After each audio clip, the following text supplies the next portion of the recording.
শেষ সূত্রের ঘ্রাণ লেখিকা নূরজাহান আক্তার আলো পর্ব ২৯। দেখুন আপনার জন্য মৌমাছি কামড়ে কি করেছে। ও নিজের ব্যথাটা ব্যথা, আর আমারটা বুঝি শরীর না? আমার বুঝি ব্যথা লাগে না, কষ্ট হয় না? না, শুদ্ধ হতভম্ব। ততক্ষণে দৃষ্টি আটকে গেছে মৌমাছির কামড়ে ফুলে লাল হয়ে থাকা শীতলের ঘাড় ও পিঠের কিছু অংশে। এসব কখন হলো? ইস, কি অবস্থা করেছে! গাছে কি তবে মৌমাছি ছিল? মনে মনে জবাব পেয়ে এবার বুঝে নিল শীতলের রাগ মিটানোর মূল কারণ। তাকে মৌমাছিরা কামড়েছে বলেই সেই সুযোগ বুঝে রাক্ষসীর মতো খামচে দিয়েছে। ভাগ্যিস বলেনি, শুদ্ধ ভাই, আপনার জন্য মৌমাছিরা আমাকে কামড়েছে, এখন আমি আপনাকে কামড়াবো। নিন এবার ঘুরে দাঁড়ান দেখি, গুনে গুনে সব কটা কামড় শোধ করি। এ কথা ভেবে শুদ্ধ গলা খাকারি দিয়ে চেলাকাঠ যথাস্থানে রেখে দিল। যা পানিশমেন্ট পাওয়ার পেয়েছে, বাড়তি কিছু করলে ওভারডোজ হয়ে যাবে, তখন আবার আরেক বিপদ। তাই একবার তাকে দৃষ্টি সরিয়ে নিয়েছে। শীতল তখনও অভিযোগ করে যাচ্ছে, কেন হলো, কিভাবে কি করলো সেসবই বলছে। শুদ্ধ তার কথা শুনল কিনা বোঝা গেল না, তবে ভেজা চুল মুছতে মুছতে নির্লিপ্ত কণ্ঠে বলল, অ্যান্টিসেপটিক লাগিয়ে নে। উক্ত কথা বলেই ভেজা তোয়ালে মেলে দিতেই বেলকনিতে গিয়ে দাঁড়ালো। ঠান্ডা দমকা বাতাস ছুঁয়ে দিল তার পুরুষালী শরীর। শিরশিরিয়ে উঠল লোমকূপ, ধীরে ধীরে চেপে রাখা শ্বাসটুকু ছাড়ল। বুক ভরে শ্বাস টানল। ভোরে বৃষ্টি নামবে বোধহয়। আকাশ মেঘলা হয়ে আছে, চাঁদ তারকার দেখা নেই। সে ট্রাউজারের পকেটে এক হাত গুজে কিছু ভাবল। একবার রুমের মধ্যে উঁকি মেরে দেখল শীতল ড্রয়ার খুলে অ্যান্টিসেপটিক নিয়ে ড্রেসিং টেবিলের আয়নার সামনে দাঁড়িয়ে পিঠে ঘাড়ে অ্যান্টিসেপটিক লাগাচ্ছে। সে আর তাকালো না, তাকানোর প্রয়োজনও বোধ করলো না। কন্ট্রোল জিনিসটাতে লাল কার্ড দেখাতে বরাবরই পারদর্শী সে, যদিও সেটা একটু একটু করে গড়ে তোলা কঠোর পরিশ্রমের ফল। এত সোজা না সামান্য কিছুতে নিজের আত্মসংযমকে পায়ে পিষে ফেলা। আবেগের বশে ভুল করে বসা। বলা বাহুল্য, রিসার্চের ক্ষেত্রে নগ্ননারী দেহের অঙ্গ প্রত্যঙ্গের ব্যাপারে অনেক কিছু জানতে হয়েছে, পড়তে হয়েছে, এমনকি নোট করতে হয়েছে। সায়েন্সের স্টুডেন্টদের কাছে শুরুর দিকে ব্যাপারটা অস্বস্তিকর হলেও দিনকে দিন কাজের ক্ষেত্রে মানিয়ে নিতেই হয়। একটা সময় স্বাভাবিক হয়ে ধরা দেয়। যদি তা না হতো তাহলে নারীদের শরীরে থাকা গোপন অসুখের চিকিৎসা হতো না, আয়না অসুখের প্রতিষেধক তৈরি হতো। এমনটাও না, নারীদের অসুখের মেডিসিন নারী তৈরি করে। কথাটা সম্পূর্ণ ভুল। নারী ও পুরুষরা মিলে অনেক প্রচেষ্টার ফল হিসেবে এক একটা প্রতিষেধক সৃষ্টি করে। রিসার্চ করে দেখে কতটা কাজে দেবে, কতটা উপকারী। মোট কথা, সে ভালো করে জানে শীতল চঞ্চল, অশান্ত, মাথা মোটা, কোনো কিছুই ভেবে করে না। একবারও ভাবে না বোকামির কাজ কিরূপ প্রভাব ফেলতে পারে। যেমন সেদিনই বোকামি করে ফোন তার কামিজের মধ্যে ঢুকিয়ে নিয়েছিল। অন্য কেউ হলে এমনটা করতো না, বরং 10 বার ভাবতো। সেদিনের মতো আজকেও আচমকা তার কামিজের চেইন খুলে দাঁড়িয়ে গেছে তার সামনে। একবারও ভাবেনি যে সে আর আগের ছোট শীতল আর নেই।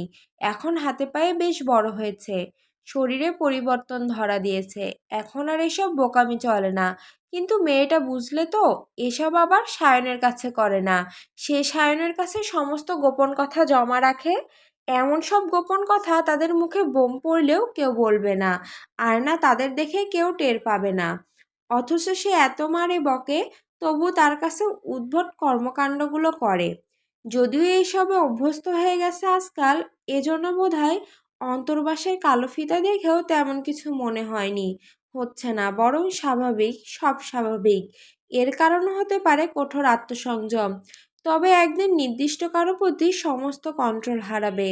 বাধা নিষেধের দুয়ারে তালা লাগিয়ে বদ্ধ উন্মাদ হবে। এতটাই উন্মাদ হবে যা কেবল সেই নারীই তার উন্মাদনায় মাতাল হবে, কাতর হবে। ছটফটিয়ে কান্নারত স্বরে অভিযোগ ছুড়বে, আপনার নামের মতো আপনি শুদ্ধ পুরুষ নন, আপনি অশিষ্ট ও অসভ্য পুরুষ। এদিকে শীতল অ্যান্টিসেপটিক লাগিয়ে কামিজের চেইন আটকে নিল। বিকাল থেকে যা ঘটেছে এসবের মূল হোতা ওই শুদ্ধ। সে মূল অপরাধী, যার প্রমাণ রয়েছে তার গায়েও। এত কিছুর পরেও একটা সরি বলল না। কেন বলল না? বললেই হবে।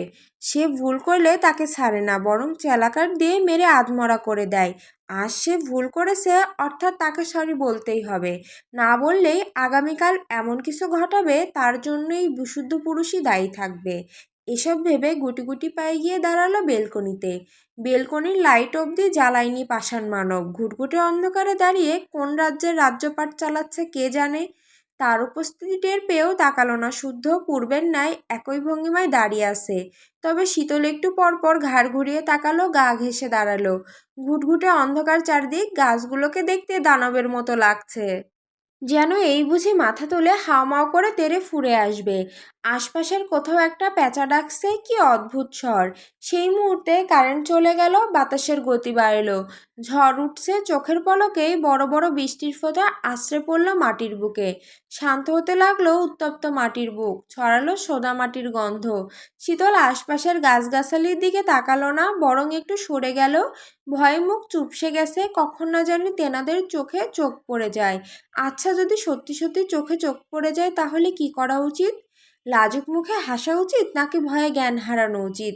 কি করবে সে? কোনটা করলে ভালো হবে? এসব ভেবে পরক্ষণেই ভাবলো, আরে ধুর, পাশের শুদ্ধ ভাইয়ের মতো একটা সারমার্কা তেনাভূত থাকতে এত ভয় কিসের? কথা ভেবে মুখ টিপে হাসলো। তারপর গ্রিলের ফাঁক গলিয়ে বৃষ্টির পানি ছুঁতেই মন ভালো হয়ে গেল। ভুলে গেল কিছুক্ষণ আগের ঘটনা। মুখ ভর্তি হাসি নিয়ে মিষ্টি করে ডাকলো, শুদ্ধ ভাই, যা করতে বলেছি করে বিদায় হ। কর্কশ কণ্ঠে কথাটা বলতে দেখে শীতলের মুখের হাসি নিভে গেল। মলিন মুখে তাকালো পাশে দাঁড়ানো বর্বর মানবটার দিকে। সবসময় খ্যাক খ্যাক করে কেন? একটু ভালো করে বললে কি হয়? ততক্ষণে জেনারেটর অন হয়ে গেছে, ঝকঝকে আলোয় ভরে গেছে শুদ্ধর রুম। তাই সে বলল, রুমে চলুন। রুম কি তোর বাপের নাকি তোর শ্বশুরের যে তোর কথা মতো রুমে যেতে হবে? বড় আব্বুকে বলে দিব কিন্তু আপনি অকারণে আমার সাথে খারাপ ব্যবহার করেন। আমিও বলবো যখন তখন আমার রুমে এসে আমাকে বিরক্ত করিস। কই যখন তখন আসি, এখন এসেছি কারণ আপনার কারণে মৌমাছি কামড় খেতে হয়েছে। যা করেছেন তা দেখবেন না? আমি করেছি? আমি করলে দাঁড়িয়ে থাকার অবস্থায় থাকতি? কথা বাড়াস না, রুমে যা। রুম কি আপনার বাপের নাকি আপনার শ্বশুরের যে আপনার কথা মতো রুমে যেতে হবে? কথা বলে সে নিজেই খিলখিল করে হেসে হাতের পানি ছুড়ল শুদ্ধের দিকে। এবার শুদ্ধের মেজাজ বিগড়ে গেল। সে শক্ত হাতে শীতলের লম্বা বেনুনি হাতে পেঁচিয়ে টান দিতেই শীতল ব্যথাতুর শব্দ করে উঠল। চুল ছাড়াতে মশরামশরি করতে লাগলো। তখন শুদ্ধ হাতের বাঁধনে দ্বিগুণ চাপ প্রয়োগ করে বলল, এত জ্বালাস কেন আমাকে? কি সুখ পাস আমাকে জ্বালিয়ে?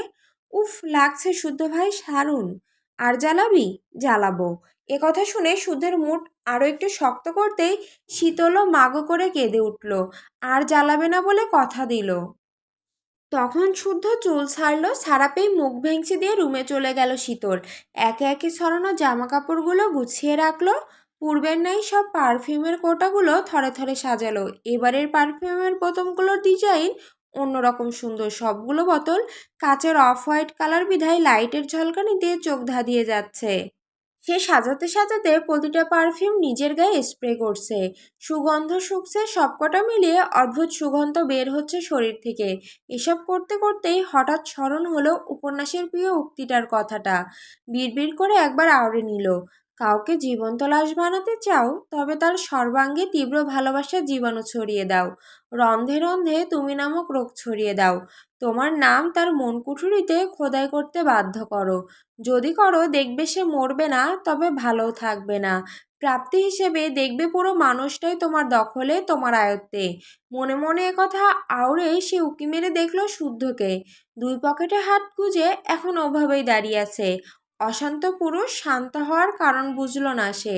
তার জানা মতে এতটাও বৃষ্টিপ্রেমী না শুদ্ধ ভাই। তবে এই নিয়ে আর ঘাটাঘাটি করলো না, শুধু চেঁচিয়ে বলল, আর একটা ট্রলি কোথায়? কই খুঁজে পাচ্ছি না তো শুদ্ধ ভাই। শুদ্ধ এসে ট্রলি বের করে বিছানায় আতশোয়া হয়ে বসলো। ফোন স্ক্রল করতে করতে হাসানের মেসেজ এলো। তার বউটা জব্দ হয়েছে, আগের মতো খারাপ ব্যবহার করছে না, বরং স্বামীকে চোখে হারাচ্ছে। মেসেজটা ফ্রেন্ডদের চ্যাট গ্রুপে বলায় মজা করা শুরু হয়ে গেল। হাসানকে পচাচ্ছে সবাই, বেবি নিয়ে নেওয়ার বুদ্ধি দিচ্ছে। কেউ বিনামূল্যে টিপসও দিল। শুদ্ধ বন্ধুদের মস্করা দেখে হাসলো শুধু। এদিকে কার্পেটের উপরেই বসে পড়েছে শীতল। ট্রলির চেইন খুলে দেখছে কি কি এনেছে। তার পছন্দের চকলেট দেখে চটজলদি মুখ পুড়ল। আরও দুটোর খোসা ছাড়িয়ে পাশে রাখলো। তারপর খসমস করে চিবাতে চিবাতে তিনটে একই রকম লেডিস ওয়াচ দেখে বুঝলো ওদের তিন বোনের জন্য এত চমৎকার স্মার্ট ওয়াচ। তবে তিনটের মধ্যে কোনটা নেবে বুঝে উঠতে পারলো না, তাই তিনটেই শুদ্ধের সামনে নিয়ে গেল। একবার ওয়াচগুলোর দিকে তাকিয়ে নিজের হাতের দিকে তাকালো, তারপর খুশিতে গদগদ হয়ে শুধালো, আমার কোনটা শুদ্ধ ভাই? একটাও না, তিনটের মধ্যে দুটো শখ আর স্বর্ণের জন্য, আর একটা আর একটা ঐশ্বর্যের জন্য। ঐশ্বর্য কি আপনার বোন লাগে? আমি বলেছি সে আমার বোন। বোন না তো একই রকম ওয়াচ নিলেন কেন? এর কৈফিয়ত তোকে দিতে হবে। তোর যা নেওয়ার নিয়ে বিদায় হ। একথা শোনা মাত্রই শীতলের হাসি মিলিয়ে গেল, অন্ধকার নেমে এলো। স্নিগ্ধ মুখ জুড়ে তিনটে ঘড়ির দিকে একবার তাকিয়ে ফিরে গেল ট্রলির কাছে। ঘড়িগুলো আগের স্থানে রেখে ট্রলির চেইন আটকে উঠে দাঁড়ালো। খোসা ছাড়ানো চকলেটটা ছুঁড়ে মারল কার্পেটের উপর। অপমানে পুরো মুখ থমথম করছে। তখন শুদ্ধ বলল, কি হলো নিলি না? লাগবে না, দরজা খুলে দিন। হঠাৎ কি হলো, মুখ চুপসে গেল কেন? কিছুই পছন্দ হয়নি? অনেক রাত হয়েছে, কাল নিব। পেটে পেটে হিংসে কেন তোর? মন পরিষ্কার কর। আমি খারাপ, তাই আমার মন মানসিকতা খারাপ। কথা বাড়াবেন না, দরজা খুলুন। শুদ্ধ ব্রুকুসকে তাকিয়ে রইল। সে উঠছে না দেখে শীতল একের পর এক ভুল পাস ইন করতে লাগলো। শুদ্ধ উঠে এক হাত টেনে দরজা থেকে সরাতে শীতল চেঁচিয়ে বলল, সবসময় সব কিছু ভালো লাগে না, যেতে দিন। বস, ভুল পার্সের দরজা লক হয়ে গেছে, একটু পর নিউ পার্স ইন করলে দরজা খুলবে। কথা শুনে শীতল বসলো, মেঝের দিকে তাকিয়ে ভাবছে কিছু। সে হঠাৎ মুখ তুলে তাকালো। বিছানায় আধশোয়া শুদ্ধের আপাদমস্তক দেখল। কিছু চিন্তা করল। কিয়ারা প্রায়ই বলে শুদ্ধ ভাই সুদর্শনের সেরা। তার পারফেক্ট হাইট, নাক, চোখ, ঠোঁট, কথা বলার ভঙ্গিমা, হাঁটার স্টাইল, পোশাকের ধরনে আভিজাত্যের ছাপ। আসলেই কি তাই? যদিও খেয়াল করা হয়নি, সময়ই বা কোথায়? কারণে অকারণে ধমকের উপর রাখলে খেয়াল করা সম্ভব। তাছাড়া শত্রুকে কেউ খুঁটিয়ে খুঁটিয়ে দেখে? এই চৌধুরী বাড়িতে অঘোষিতভাবে তার একটাই শত্রু, শোয়েব শুদ্ধ। কথা বলার ইচ্ছে না থাকলেও থমথমে কণ্ঠে বলে বসলো, আপনি কি ঐশ্বর্যকে ভালোবাসেন? সে তোর অনেক বড়, সম্মান দিয়ে কথা বল, নয়তো চেলা কাট তোর পিঠে ভাঙবো বেয়াদব। ভালোবাসার কি বুঝিস তুই? বুঝি না বলেই তো বুঝতে চাই। বুঝতে হবে না, তাছাড়া কাকে ভালোবাসি না বাসি এর কৈফিয়ত তোকে দেব না। কেন দিবেন না? কেন দিব? তুই কে? আমি কেউ না। না, সত্যি কেউ না। বললাম তো না। কথা বলে শুধু উঠে দরজায় নিউ পার্স ইন করে বলল, বের হ। অভিমানী চোখে তাকে শীতল রুম থেকে বেরিয়ে গেলে শুদ্ধ সজোরে দরজা আটকে দিল। বিড়বিড় করে বকতে বকতে শুয়ে পড়ল। বকবক করে মাথা ব্যথা বাড়িয়ে দিয়েছে ফাজিলটা। পরের দিন সকালবেলা, ঘড়িতে সকাল 8টা। খাবার টেবিলে বসেছে বাড়ির সবাই। বড়রা গল্প করছে, গিন্নিরা খাবার পরিবেশন করছে, কিন্তু বাড়ির কনিষ্ঠ 3 সদস্য শীতল, সাম্য, সৃজন মন খারাপ করে চুপ করে বসে আছে। একটু পরে শুদ্ধ এসে চেয়ার টেনে বসলো। তার উপস্থিতি বুঝেও শীতল তাকালো না, আর না কোনো কথা বলল। তারপর সায়ন এলো, গা ঘেঁষে বসে পড়ল স্বর্ণের পাশে। অতি সন্তর্পণে স্বর্ণের একটা হাত গুজে নিল তার হাতে।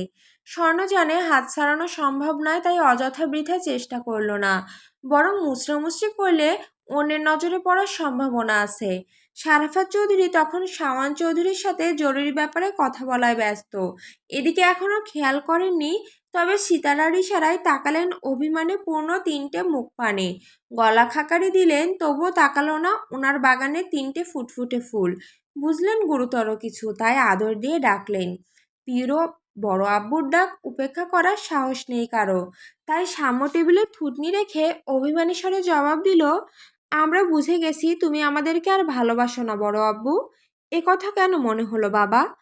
এবার সৃজন জবাব দিল, আমরা তোমার একটা কাজে ভীষণ কষ্ট পেয়েছি বড় আব্বু। কি কাজে কষ্ট পেয়েছো বলো আমাকে, না বললে বুঝবো কি করে? এবার শীতল মুখ তুলল। সবাইকে একবার করে দেখে নিয়ে টেবিলের নিচ দিয়ে সাম্যকে টিপটিপ কেটে আসল প্রসঙ্গে কথা বলার ইঙ্গিত দিল। বোনের ইঙ্গিত পেয়ে সাম্য কণ্ঠে এক আকাশ সমান দুঃখ ঢেলে বলল, তুমি নাকি আজকের দিনে বড় আম্মুকে বিয়ে করেছিলে, অথচ আমাদের কাউকেই নিয়ে যাওনি কেন বড় আব্বু? সাম্যের কথা শুনে বড়দের হাত থেমে গেছে। বিস্ফোরিত দৃষ্টিতে তাকিয়ে আছে সাম্যের দিকে। সাম্যের কথা শেষ হতেই পুনরায় সৃজন বলল, আমরা গেলে খুব মজা করতে পারতাম, কিন্তু কেন নিয়ে গেলেন আমাদের?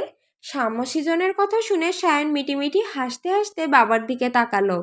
সারাফাত চৌধুরীর চোখ মুখে অস্বস্তি ফুটে উঠেছে। জবাবে কি বলবেন সেটাই চিন্তা করছেন বোধহয়। সিতারা চৌধুরী তরকারি আদায় রান্নাঘরে চলে গেলেন। বাবা মার অবস্থা দেখে সায়নের মাথায় শয়তানি বুদ্ধি উদয় হলো। বাবার থেকে একটানা গালমন্দ খেতে খেতে অরুচি এসে গেছে। এই সুযোগে বাবাকে ফাঁদে ফেলার বাঁশ রেডি করে ফেলেছে।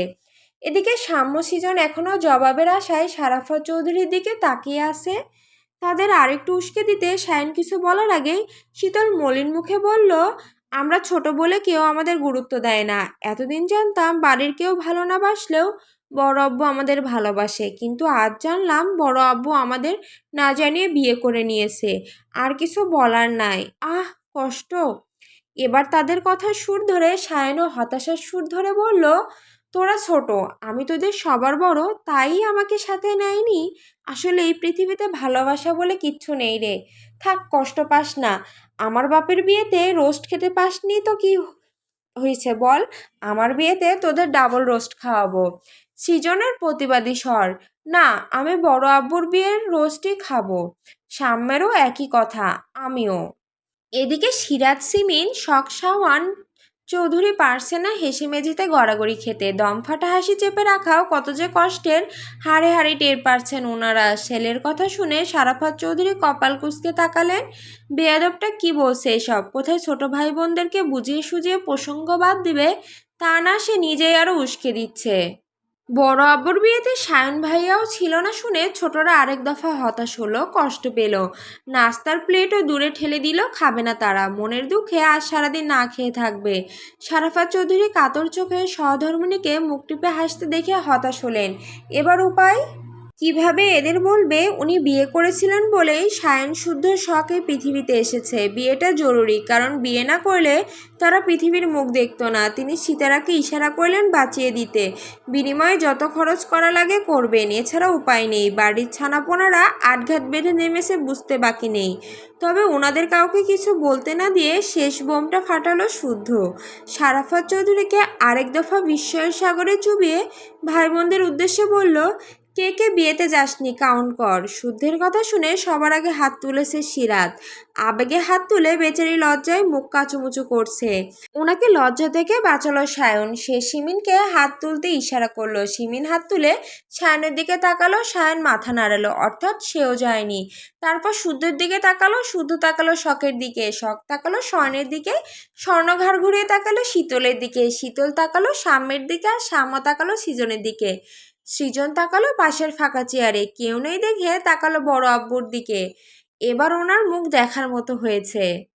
কাউন্ট করে দেখা গেল না যাওয়ার সংখ্যা বেশি, এবং সকলেই ওনাদের বিয়েতে অ্যাটেন্ড করার তীব্র ইচ্ছের কথাও জানিয়েছে। অর্থাৎ ছেলে মেয়েদের অনুপস্থিতিতে মাকে বিয়ে করার পানিশমেন্ট হিসেবে মা বাবার আবার বিয়ে দেওয়া হবে। এবারে সাক্ষী হবে ছেলে মেয়েরা।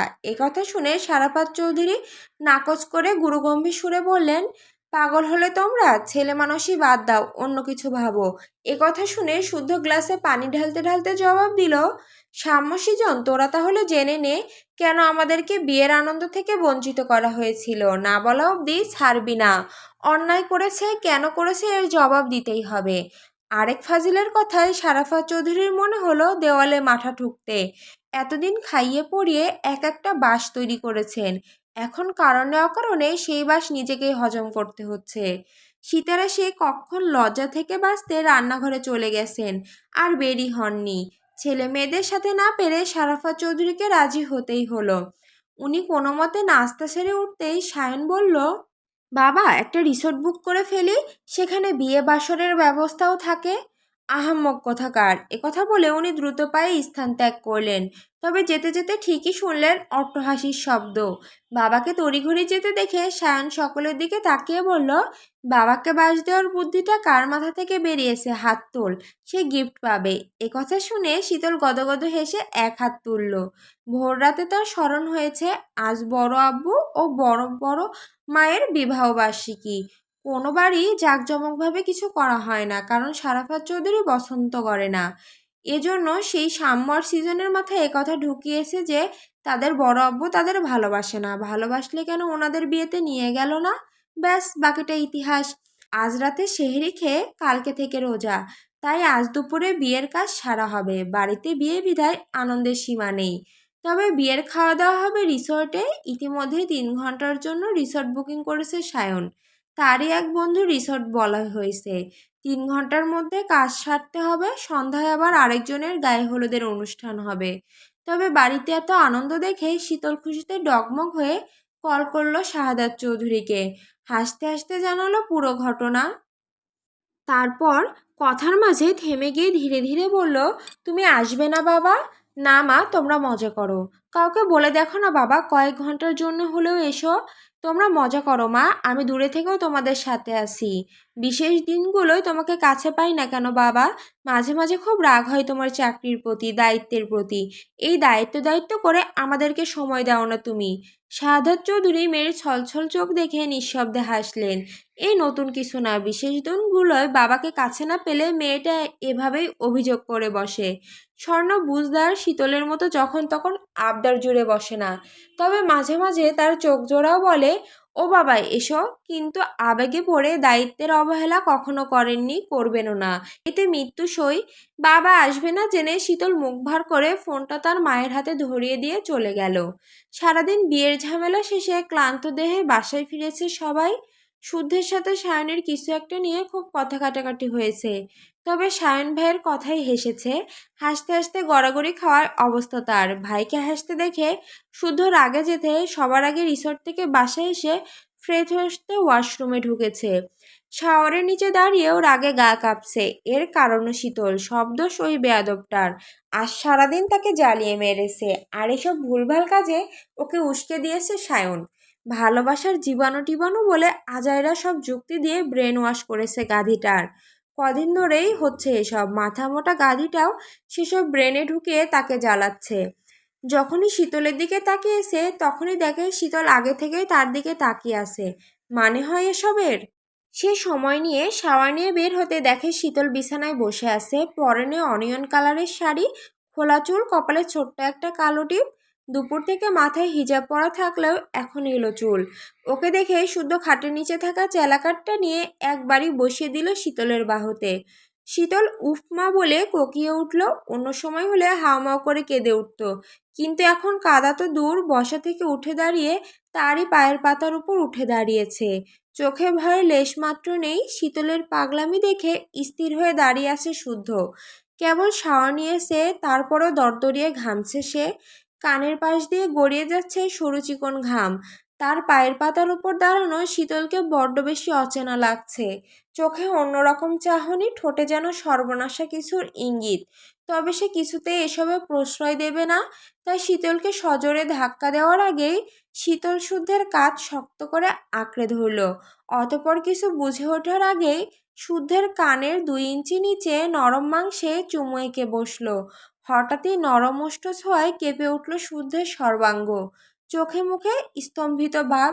কেবলই কি ঘটল তা বুঝে ওঠার আগেই শীতল ফিসফিস করে বলল, শুদ্ধ ভাই, আপনার নামে যদি 2-1টা কলঙ্ক মাখি, আপনি কি রাগ করবেন? হুম?